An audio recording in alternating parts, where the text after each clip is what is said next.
अन्य दुनिया भर के संत और पंथ जैसे श्री धर्मदास जी की वंशावली वाले कबीर पंथी, जो कबीर जी की दाढ़ी मूछ वाली एक काल्पनिक फोटो को साहिब मानकर पूजा स्थल पर रख कर उसकी पूजा करते हैं, दंडवत प्रणाम करते हैं। और कोई पूछे कि आप जिस कबीर जी की फोटो की पूजा कर रहे हैं, अपना साहिब कह रहे हैं, ये कबीर जी हाल फिलहाल कहाँ हैं? तो जवाब मिलेगा कि साहिब तो 650 साल पहले हुए थे। अब वर्तमान में तो केवल उनकी काल्पनिक फोटो ही शेष है। अर्थात कबीर पंथी भी मुर्द पुजारी साधो, कबीर पंथी भी मुर्द पुजारी, कोई एक बिरले बच गए, बाकी सबको लगी बीमारी साधो, सबको लगी बीमारी। मुर्दों की मूर्ति पूजा वाली यही स्थिति राधा स्वामी पंथ, धन धन सतगुरु पंथ, जय गुरुदेव पंथ तथा निरंकारी पंथ सहित दुनिया भर के कथावाचक संत, महंत, आचार्य और शंकराचार्यों की है। सब के सब गीता जी अध्याय नंबर 16 श्लोक नंबर 23 के अनुसार शास्त्र विधि को त्याग कर मनमाने आचरण अर्थात मुर्दों की पूजा में लीन हैं, जिनके करने से ना ही तो जीव की गति हो सकती है और ना ही मुक्ति। आखिरकार 8 सितंबर 1951 के दिन भारतवर्ष की पावन भूमि पर संत रामपाल जी महाराज के नाम से प्रकट होकर स्वयं सच्चिदानंद परमेश्वर कबीर साहिब जी ने सन 1994 से एक नए भक्ति युग की शुरुआत की, जिसे यथार्थ 13वें कबीर पंथ के नाम से जाना जाता है। परंतु इस यथार्थ 13वें कबीर पंथ में भी वर्तमान समय 2024 तक 90% संगत मुर्दा संतों की पूजा में ही लीन है। वर्ष 1994 में हम तुच्छ बुद्धिजीव आत्माओं के आध्यात्मिक बौद्धिक स्तर को देखते हुए परमेश्वर रामपाल जी के सामने एक समस्या आन खड़ी हुई कि वे स्वयं सच्चिदानंद घन ब्रह्म कबीर परमात्मा होते हुए भी हम अज्ञानी आत्माओं के सामने ये कैसे कहें कि मैं ही वो कबीर साहिब हूं जिसे तुम वर्तमान में सर पर टोपी और दाढ़ी मूछ की शक्ल में एक कागज के टुकड़े पर बनी तस्वीर संत कबीर दास के नाम से जानते हो। अर्थात सन 1994 में भक्ति की शुरुआत में यदि सतगुरु रामपाल जी स्वयं को कबीर साहेब कहते तो हम उनकी एक भी बात स्वीकार नहीं करते और मन में सैकड़ों दोष पालकर उनसे दूरी बना लेते।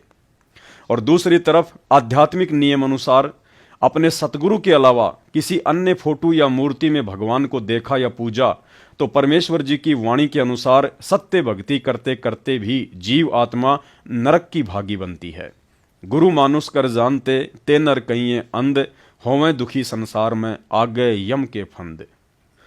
परंतु पूर्ण परमेश्वर के पास तो हर समस्या का समाधान होता है, इसलिए उन्होंने भक्ति की शुरुआत में स्वयं कबीर साहिब होते हुए भी स्वयं से अन्य सर पर टोपी और दाढ़ी मूछ वाली एक काल्पनिक फोटो को कबीर भगवान बताकर हमें सत्संग सुनाने शुरू किए, ताकि सत्संग सुनकर धीरे धीरे हमारी बुद्धि विकसित हो और आगे चलकर हम भगत स्वयं ही यह निर्णय कर सकें कि हमारे गुरुदेव कबीर साहिब द्वारा भेजे गए कोई सामान्य संत, दास या प्रतिनिधि नहीं, बल्कि स्वयं ही कबीर भगवान हैं और हम मंदबुद्धि आत्माओं को अपनी शरण में लेने के लिए स्वयं को कबीर साहिब का दास बता रहे हैं।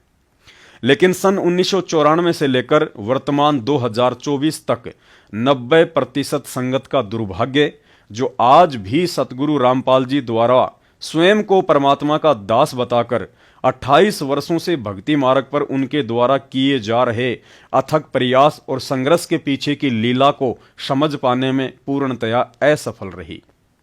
गुरुदेव भगवान ने सोचा था कि आज नहीं तो कल मेरी आत्माएं गुरु रूप में प्रकट मुझ संत रामपाल दास को कबीर साहिब के रूप में स्वीकार करके और मेरे द्वारा सन 1994 से दिखाई जाने वाली कबीर जी की उस दाढ़ी मूछ वाली 650 वर्ष पुरानी काल्पनिक फोटो को अपने अपने घर और दरबार से स्वयं ही हटा देंगी।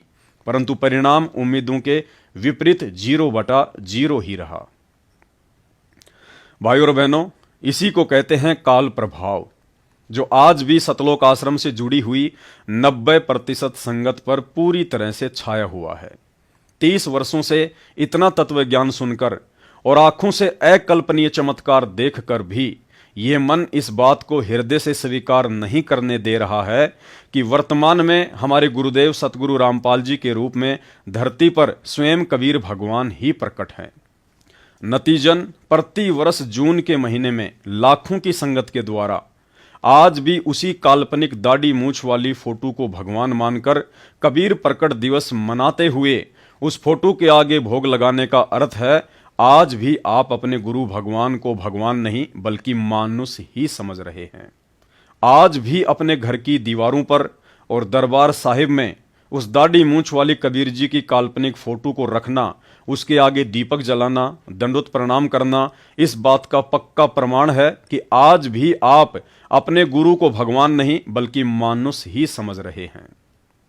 भाई और बहनों, ऐसा भी नहीं है कि सतगुरु रामपाल जी भगवान ने समय समय पर अपने सत्संगों में स्वयं ही कबीर परमात्मा होने को लेकर संकेत या इशारे ना किए हों, बल्कि बहुत सारे इशारे भी किए और संकेत भी, परंतु काल प्रभाव से आत्मा उनके संकेतों को समझ नहीं पाई और सामने गुरु रूप में स्वयं कबीर परमात्मा के खड़े होने के बावजूद भी उन्हें अपने जैसा मानुष ही समझती रही।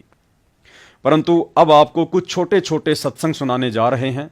उन्हें सुनकर आपकी अज्ञानता का नशा उतर जाना चाहिए कि आप जिस महापुरुष की शरण में हैं वह महापुरुष कोई सामान्य संत या गुरु नहीं बल्कि स्वयं जगत गुरु कबीर साहिब ही हैं। इस 30 सेकंड के सत्संग को जरा ध्यान से सुनिए। सन 1994 में सतगुरु रामपाल जी ने अपने से अन्य जिस दाढ़ी मूछ वाली कागज की फोटो को कबीर भगवान बताकर हमें भक्ति पर लगाया, अब उस फोटो के विषय में स्वयं ही कह रहे हैं कि हम कबीर जी की जो फोटो देखते हैं यह तो हमारी एक सोची हुई कल्पना अर्थात इमेजिन है, यह बनावटी फोटो है। और आगे कह रहे हैं कि जिस रूप में वो परमात्मा 650 साल पहले आए थे उस रूप को तो हम वर्तमान वालों ने देखा नहीं, और वर्तमान में जिस रूप में वो परमात्मा आ जाए उसको हम मानेंगे नहीं, तो कैसे बात बनेगी। अर्थात सतगुरु रामपाल जी भगवान ने ये शब्द कहकर कि 650 साल पहले कबीर जी जिस रूप में आए थे उस रूप को हम वर्तमान समय वाले भगत नहीं जानते हैं। अर्थात सीधा सीधा सतगुरु रामपाल जी ने इस दाढ़ी मूछ वाली फोटो को एक काल्पनिक और बनावटी फोटो साबित कर दिया है। सुनिए सत्संग। यदि इस दास के स्थान पर आज कबीर परमेश्वर भी आ जाते, क्योंकि जिस समय कबीर परमेश्वर जिस रूप में आए थे वो तो तुमने देखा नहीं वर्तमान वाला ने, और वो परमात्मा किस रूप में आए थे ये तो जो हमने चित्र बना है तो हमारा एक अपना इमेजन है, अपना सपोजिशन है, अपना माना हुआ बनाया है। लेकिन वो परमात्मा अब आ जाए तो जिस रूप में वो पहले आया था वो तो तुमने देखा नहीं, और ईब जिसमें आ रहा उसने तुम मानो को नहीं। अगले सत्संग में हम मंद बुद्धि भक्तों को स्वयं की वास्तविक स्थिति से परिचित करवाते हुए सतगुरु रामपाल जी भगवान कह रहे हैं कि एक सच्चे भगत के लिए उसका गुरु ही एकमात्र परमात्मा होना चाहिए, और कह रहे हैं यदि भगत के सामने ब्रह्मा विष्णु महेश भी आकर कहें कि हम परमात्मा हैं, या स्वयं परमात्मा आकर कहे कि मैं कबीर हूं, तो भी आपने यही कहना है कि हमारे परमात्मा तो हमारे गुरुजी ही हैं। अर्थात तत्व ज्ञान समझ में आ जाने के बाद अपने गुरुदेव भगवान को आंखों में कैद करके संसार की तरफ से आंखें बंद कर लेनी है। दुनिया के लिए गुरु और भगवान भिन्न भिन्न हो सकते हैं, परंतु हमारे लिए तो परमात्मा की अमर वाणी ही सत्य होनी चाहिए, जिसमें स्वयं परमात्मा ने कहा है कि गुरु और गोविंद दो नहीं भाई, जो दो समझेगा वो दो जख में जाई।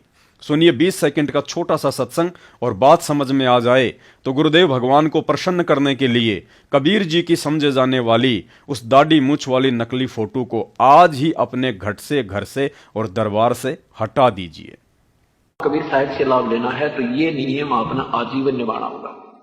स्वयं परमात्मा ब्रह्मा विष्णु महेश भी आ जावे, कोई आके यूं कहे मैं कबीर हूं, या स्वयं परमात्मा भी आ जावे, तो भी आपकी श्रद्धा डगमग नहीं हो कि नहीं हमें तुम्हारे भगवान गुरुदेव। अगले वीडियो में तो सतगुरु रामपाल जी भगवान ने जिस तरह से कबीर जी की समझे जाने वाली दाढ़ी मूछ वाली काल्पनिक फोटो को नकली साबित कर दिया है, उसके बाद तो मूड से मूड भगत को भी समझ में आ जाना चाहिए कि उसके गुरु के अलावा वर्तमान में अन्य कहीं कोई कबीर नहीं है। गुरुदेव भगवान स्वयं उस दाढ़ी मूछ वाली कबीर जी के नकली फोटो की तरफ उंगली करके स्पष्ट संकेत दे रहे हैं कि प्रभु का ऐसा चित्र नहीं है। उनके तो न जाने कितने रूप हैं, वो किसी भी रूप में अपनी आत्माओं को ज्ञान देने के लिए आ जाते हैं। इससे स्पष्ट हो जाता है कि कबीर परमेश्वर जी का केवल एक वही रूप नहीं है जिस दाढ़ी मूछ वाले रूप को हम अज्ञानता में भगवान मानकर बैठे हैं। वो तो किसी भी रूप में आ जाते हैं। अर्थात गुरुदेव के कहने का अर्थ है कि आज वही कबीर भगवान तुम्हारे सामने संत रामपाल दास रूप में प्रकट है, अगर पहचान सको तो। क्योंकि वर्तमान में गुरु रूप में आए हुए कबीर परमात्मा की पहचान करवाने के लिए ही पिछले 28-30 वर्षों से इतने ढेर सारे सत्संग सुनाए गए हैं। सुनिए सत्संग जिसमें गुरुदेव ने साफ साफ कह दिया है कि प्रभु का ऐसा रूप नहीं है जैसा हम इन फोटो में देखते हैं। होंगे अपने आत्माओं, अब तो ये दास बैठा है, यदि यहाँ परमात्मा इसी मानव शरीर तो है ही उनका, क्योंकि बनारस में 120 वर्ष रहे, और अब भी वो आ जाते। जो हम चित्र देखते हैं प्रभु का, ऐसा चित्र नहीं है। वो तो ना जाने कितने स्वरूप है उस मालिक के, वो किसी भी रूप में आकर के अपना ज्ञान बताता है, अपनी प्यारी आत्माओं को अपने चरणों में लगा के भक्ति करवा के सतलोक ले जाता है। अब आज हम भगवान की तलाश कर रहे हैं, और परमात्मा क्या अनमोल वस्तु है, क्या अनमोल है, कितना उसके अंदर गुण है। यदि आज हमें वो मिल जाए, आपके सामने आ जाए, तो आपकी क्या स्थिति होगी। एक बार सोचना, जो भक्त आत्माएं हैं गहराई से सोचे। अब जैसे भूखे को भोजन सामने मिल जाए और निर्धन को सामने धन की थैली नजर आवे, तो कैसी तड़फ होगी उसकी। प्यासे को पानी मिल जावे तो कैसी श्रद्धा करेगा, टूट कर पड़ेगा उसके ऊपर। धन है तो ठाकर सीने का यूं देख कर भाग लेगा, छुपा जो कि तो इसने कोई देख ना ले।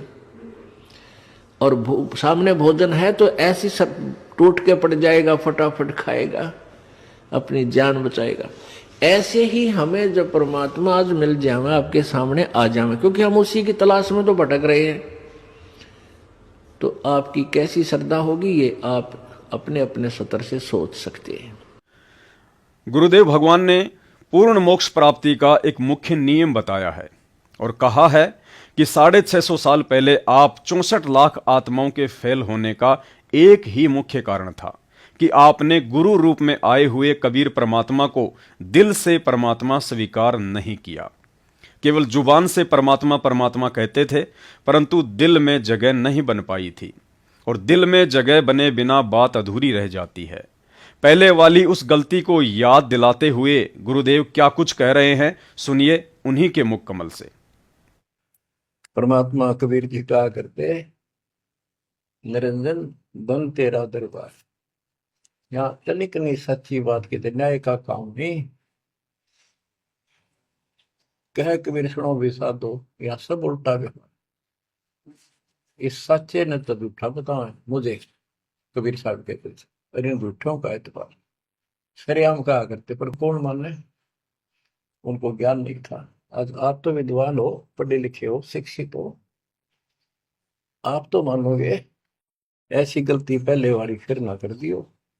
सारे फाउल पॉइंट बता दिए। आप परमात्मा की कृपा देखो कैसी रजा आपके ऊपर करी है दाता। बच्चों, परमात्मा ने कसर नहीं छोड़ी कोई किसी प्रकार की। और बच्चों विश्वास रखो, दृढ़ रहो मालिक के नाम पर।